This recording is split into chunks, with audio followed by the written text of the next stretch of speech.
ನಮಸ್ಕಾರ ಎಲ್ಲರಿಗೂ, ಹೇಗಿದ್ದೀರಿ? ಚೆನ್ನಾಗಿದ್ದೀರಿ ಅಂತ ಅಂದ್ಕೊಳ್ತಾ ನಾನು ಚೆನ್ನಾಗಿದ್ದೀನಿ ಅಂತ ಹೇಳ್ತಾ ಇವತ್ತಿನ ಬೆಳಗ್ಗೆಯಿಂದ ಸ್ಟಾರ್ಟ್ ಮಾಡ್ತಾಯಿದ್ದೀನಿ. ಏನಪ್ಪ ಇಲ್ಲಿ ಬಂದಿದ್ದೀನಿ ಅಂತ ಅಂದ್ಕೊಂಡಿದ್ದೀರಾ? ನನ್ನ ಮಗನಿಗೆ ಸ್ಕೂಲಲ್ಲಿ ಫ್ಯಾನ್ಸಿ ಡ್ರೆಸ್ ಕಾಂಪಿಟೇಷನ್ ಇಟ್ಟಿದ್ದಾರೆ. ಹಾಗಾಗಿ ಇಲ್ಲಿ ನನ್ನ ಮಗನಿಗೆ ಒಂದು ಹುಲಿ ವೇಷದೊಂದು ಡ್ರೆಸ್ ಬೇಕಾಗಿತ್ತು. ಹಾಗಾಗಿ ಅವನ ಸೈಜ್ಗೆ ಹುಡುಕ್ತಾ ಇದ್ದಾರೆ. ಇಲ್ಲಿ ಎಲ್ಲ ಫುಲ್ ಬಾಡಿಗೆಗೆ ಸಿಗುತ್ತೆ. ಹಾಗಾಗಿ ಎಂಥ ಡ್ರೆಸ್ಗಳೇ ಆಗಿರ್ಬೋದು ಇಲ್ಲಿ ನಮಗೆ ಸಿಗುತ್ತೆ. ಹಾಗಾಗಿ ಇಲ್ಲಿ ಹುಡ್ಕೊಂಡು ಬಂದಿದ್ದೀನಿ.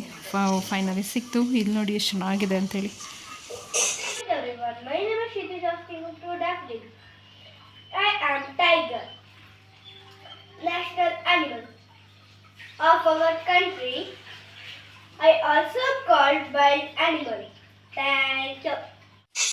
ಹೇಗಿದ್ದರೂ ಇವಾಗ ಗೌರಿ ಹಬ್ಬ ಹತ್ತಿರ ಬರ್ತಾಯಿದೆ. ಹಾಗೆ ಮಳೆ ಜಾಸ್ತಿ ಬರ್ತಾಯಿದೆ. ಏನೋ ಒಂಥರ ಆಸೆ ಆಗ್ತಾಯಿತ್ತು ಅರ್ಶಿಣದ ಕಡುಬು ತಿನ್ನಬೇಕು ಅಂಥೇಳಿ.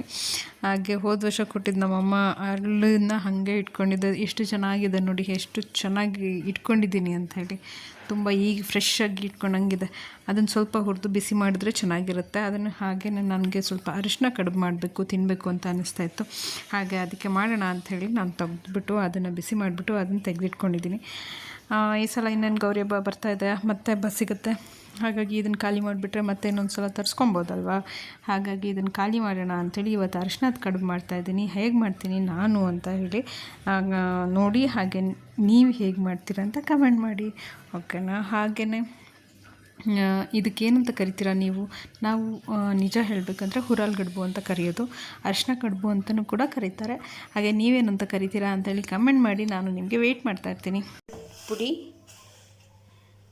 ಅರಳನ್ನ ಫುಲ್ ಗ್ರೈಂಡ್ ಮಾಡಿದ್ರೆ ಈ ಥರ ಅರಳು ಪುಡಿ ಆಗುತ್ತೆ. ಸೊ ಇದಕ್ಕೆ ಸ್ವಲ್ಪ ಸಕ್ಕರೆ, ಸ್ವಲ್ಪ ಕೊಬ್ಬರಿ ತುರಿ ಇಲ್ಲಾಂದರೆ ಕಾಯಿ ತುರಿ, ಆಮೇಲೆ ಸ್ವಲ್ಪ ಹುರ್ಗಡ್ಲೆ ಎಲ್ಲ ಹಾಕ್ಕೊಂಡು ಮಿಕ್ಸ್ ಮಾಡಿಬಿಟ್ಟು, ಸ್ವಲ್ಪ ಸಕ್ಕರೆ ಎಲ್ಲ ಹಾಕ್ಕೊಂಡು, ಸ್ವಲ್ಪ ಏಲಕ್ಕಿ ಪುಡಿ ಇದ್ದರೆ ಏಲಕ್ಕಿ ಪುಡಿ ಹಾಕ್ಕೊಬೋದು. ಹಾಕ್ಕೊಂಡು ಮಿಕ್ಸ್ ಮಾಡಿ ತಿಂತಾಯಿದ್ರೆ ಆಹಾ ಸೂಪರಾಗಿರುತ್ತೆ. ಒಂದು ಸಲ ಟ್ರೈ ಮಾಡಿ. ಹಾಗೆಯೇ ಇದ್ರ ಉಂಡೆನೂ ಕೂಡ ಮಾಡ್ಬೋದು. ಅಂದರೆ ಸ್ವಲ್ಪ ಜೇನುತುಪ್ಪ ಏನಾದರೂ ಇದ್ದರೆ ಜೇನುತುಪ್ಪ ಹಾಕ್ಕೊಂಬಿಟ್ಟು ಅದೇ ಎಲ್ಲ ನಾನು ಹೇಳಿದ್ನಲ್ಲ ಇವಾಗ ಮಿಶ್ರಣ ಎಲ್ಲ ಹಾಕ್ಬಿಟ್ಟು ಅದನ್ನು ಗಟ್ಟಿಯಾಗಿ ಟೈಟಾಗಿ ಉಂಡೆ ಕಟ್ಬಿಟ್ಟು ತಿನ್ನಬೇಕು. ಅಷ್ಟು ಹೆಲ್ದಿಗೂ ಒಳ್ಳೆಯದು, ಆಮೇಲೆ ತುಂಬ ರುಚಿನೂ ಇರುತ್ತೆ. ಬೇಕಾದ್ರೆ ಟ್ರೈ ಮಾಡಿ, ಓಕೆನಾ? ಬನ್ನಿ ಈಗ ಹೂರ್ಣ ಮಾಡಬೇಕಲ್ಲ. ಹಾಗೆಯೇ ಹುರಿದಿಟ್ಕೊಂಡಿರೋಂಥ ಎಳ್ಳು, ಏನು ಅಳ್ಳನ್ನ ಮಿಕ್ಸಿಲಿ ಹಾಕಿ ಪುಡಿ ಮಾಡ್ಕೊಂಡಿರ್ತೀವಿ, ಅದಕ್ಕೆ ಸ್ವಲ್ಪ ಏಲಕ್ಕಿ ಪುಡಿ, ಹಾಗೆಯೇ ಬಿಳಿ ಬೆಲ್ಲ ಮತ್ತು ಹುರಿದಿಟ್ಕೊಂಡಿರ್ತೀವಲ್ಲ ಎಳ್ಳು, ಅದನ್ನು ಹಾಕ್ಬಿಟ್ಟು ಆಮೇಲೆ ಕೊಬ್ಬರಿ ತುರಿ ಇದ್ದರೆ ಕೊಬ್ಬರಿ ತುರಿ ಹಾಕ್ಬೋದು. ಇಲ್ಲ ಅಂತ ಹೇಳಿದ್ರೆ ಕಾಯಿ ತುರಿ ಇದ್ದರೆ ಕಾಯಿ ತುರಿ ಹಾಕ್ಕೊಳ್ಳಿ. ಸೊ ಇವಾಗ ಹಿಟ್ಟನ್ನು ಕಲಸಿಟ್ಕೊಂಡಿದ್ದೀನಿ. ಇದು ಹಿಟ್ಟು ಅಂತ ಹೇಳಿದ್ರೆ ನೀರಿಗೆ ಸ್ವಲ್ಪ ಅಕ್ಕಿ ಹಿಟ್ಟು ಹಾಕ್ಬಿಟ್ಟು ಕಲಿಸ್ಬಿಟ್ಟು ಮಾಮೂಲಿ ಹೇಗೆ ಅಕ್ಕಿ ರೊಟ್ಟಿ ಮಾಡ್ತೀವಲ್ವ ಹಾಗೆ ಸ್ವಲ್ಪ ಸಾಫ್ಟಾಗಿ, ಆಮೇಲೆ ಅದನ್ನು ಎಣ್ಣೆಯಲ್ಲಿ ಕಲಸಿಟ್ಕೊಬೇಕು. ನೋಡಿ ಇಲ್ಲಿ ಎಣ್ಣೆಲಿ ಕಲಸಿಟ್ಕೊಂಡಿದ್ದೀನಿ, ನಿಮಗೆ ಗೊತ್ತಾಗ್ತಾ ಇರ್ಬೋದು. ಹಾಗೆಯೇ ನಾನು ಅರಿಶಿಣದ ಎಲೆಗೆ ಸ್ವಲ್ಪ ಎಣ್ಣೆ ಹಚ್ಚಿ ಇಟ್ಕೊಂಡಿದ್ದೀನಿ.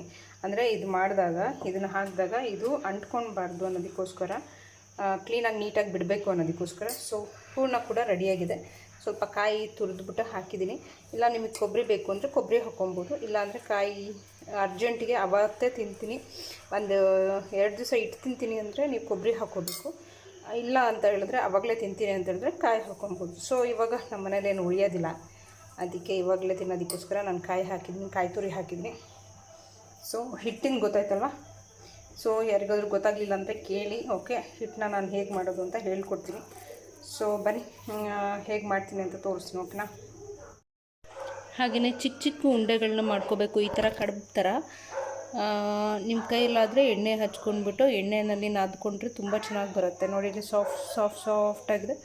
ಈ ಲೆವೆಲಿಗೆ ಸಾಫ್ಟಾಗಿರಬೇಕಿದು, ಬರುತ್ತೆ. ಸೊ ಇದನ್ನು ಇವಾಗ ರೊಟ್ಟಿ ಥರ ಒತ್ಬಿಟ್ಟು ಇದಕ್ಕೆ ಏನು ಹೂರ್ಣ ಮಾಡ್ಕೊಂಡಿದ್ವಿ ಅದನ್ನು ಹಾಕಿ ಮತ್ತು ಅದನ್ನು ಹಬೆಯಲ್ಲಿ ಬೇಯಿಸಬೇಕು. ಸೊ ಹೀಗೆ ರೊಟ್ಟಿ ಥರ ಮಾಡ್ಕೋಬೇಕು. ರೊಟ್ಟಿ ಥರ ಮಾಡಿಕೊಂಡು ಅದನ್ನು ನಿಧಾನವಾಗಿ ಎತ್ತಬೇಕು. ಹಿಂಗೆ ಎತ್ತಿದ್ರೆ ಬಂದುಬಿಡುತ್ತೆ. ಅದನ್ನು ಒಂದು ಪ್ಲೇಟಿಗೆ ಹಾಕ್ಕೋಬೇಕು. ಈಗ ಅದಕ್ಕೆ ಸ್ಟಫಿಂಗ್ ಹಾಕಬೇಕು.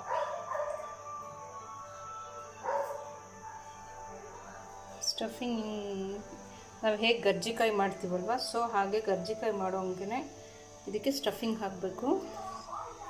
ಸ್ಟಫಿಂಗ್ ಹಾಕಿ ಸ್ವಲ್ಪ ಎಣ್ಣೆ ಕೈಗೆ ಹಚ್ಕೊಂಡು, ಸ್ವಲ್ಪ ಕೈಗೆ ಎಣ್ಣೆ ಹಚ್ಕೊಂಡು ಇದನ್ನು ಈಚೆಯಿಂದ ಹಿಂಗೆ ಮಡಚಬೇಕು. ಓಕೆನಾ? ಹಿಂಗೆ ಮಡಚಿ ಸ್ವಲ್ಪ ಪ್ರೆಸ್ ಮಾಡಬೇಕು. ಅರಿಶಿಣದೆಲೆ ತೊಗೊಂಡು ಅದನ್ನು ಒಂದು ಪಾರ್ಟ್ ಕಡೆ ಈ ಕಡೆಯಿಂದ ಮಡ್ಚ್ತಾ ಹೋಗೋಣ. ಇದರಲ್ಲಿ 2 ಮಾಡ್ಬೋದು, 2 ಹಾಕ್ಬೋದು. ಒಬ್ರೊಬ್ರು ಒಂದೇ ಮಾಡಿಬಿಡ್ತಾರೆ. ಸೊ ನಾನು 2 ಮಾಡ್ತೀನಿ. 2 ಮಾಡೋದು ಹೇಗೆ ಅಂತ ತೋರಿಸ್ತೀನಿ ನಿಮಗೆ. ಸೊ ಹೀಗೆ ಹಾಕಿ ಇದನ್ನು ಫೋಲ್ಡ್ ಮಾಡಬೇಕು. ಓಕೆನಾ? ಫೋಲ್ಡ್ ಮಾಡಿ ಮತ್ತೆ ವಾಪಸ್ ಹಿಂಗೆ ಫೋಲ್ಡ್ ಮಾಡಬೇಕು. ಓಕೆನಾ? ನೋಡಿ ಈ ಥರ ಫೋಲ್ಡ್ ಮಾಡಬೇಕು. ಇನ್ನೊಂದು ಇಲ್ಲಿಗೆ ಹಾಕ್ಕೊಬೋದು. ಇನ್ನೊಂದು ಮಾಡಿದ್ದು ಎಕ್ಸ್ಟ್ರಾ ಮಾಡಿದ್ದನ್ನ ಇಲ್ಲಿಗೆ ಹಾಕ್ಕೊಬೋದು. ಇಲ್ಲಿಗೆ ಹಾಕ್ಬಿಟ್ಟು ಮಡಚಿಬಿಟ್ಟು ಆ ಬೆಲ್ ಬೇಯಿಸ್ಬಿಟ್ರೆ ನಮ್ಮ ಹುರಾಳ್ ಗಡ್ಬು ರೆಡಿ. ಈಗ ಅದನ್ನು ಬೇಯಿಸೋದಕ್ಕೆ ಅಂತ ಹೇಳ್ಬಿಟ್ಟು ಕಡ್ಬಿನ ಪಾತ್ರೆನ ತೊಗೊಂಡಿದ್ದೀನಿ ಈ ಥರದ್ದು. ಸೊ ಇವಾಗೆಲ್ಲ ಮಾಡಿದ್ದೀನಿ, ಎಲ್ಲ ಆಗಿದೆ. ಸೊ ಈಗ ನೋಡಿ 2 ಇಟ್ಟಿದ್ದೀನಿ, ಎಲ್ಲದರಲ್ಲೂ 2 ಇಟ್ಟಿದ್ದೀನಿ. ಎಲ್ಲ ಶಾರ್ಟೇಜ್ ಇತ್ತಂದರೆ 2 ಇಡಿ, ಇಲ್ಲಾಂದರೆ 2 ಎಲೆ ತುಂಬ ನಿಮಗೆ ಇತ್ತು, ತುಂಬ ಜಾಸ್ತಿ ಇದೆ ಅಂತ ಹೇಳಿದ್ರೆ ಒಂದೊಂದು ಎಲೆಗೆ ಒಂದೊಂದು ಮಾಡಿದ್ರೆ ಈಗ ಚೆನ್ನಾಗಿರುತ್ತೆ, ಸ್ಮೆಲ್ಲು ಚೆನ್ನಾಗಿರುತ್ತೆ, ಮತ್ತು ಮಾಡಿದ್ರೆ ತಿನ್ನೋದಕ್ಕೂ ತುಂಬ ಚೆನ್ನಾಗಿ. ಬನ್ನಿ ನೋಡೋಣ. ಇವಾಗ ಬೆಂದಿದೆ, ಅದನ್ನು ಇವಾಗ ಸಿಪ್ಪೆ ತೆಗೆದ್ಬಿಟ್ಟು ಅದರೊಳಗಿರೋದನ್ನ ತಿಂತಾಯಿದ್ರೆ ತುಪ್ಪ ಹಾಕೊಂಡು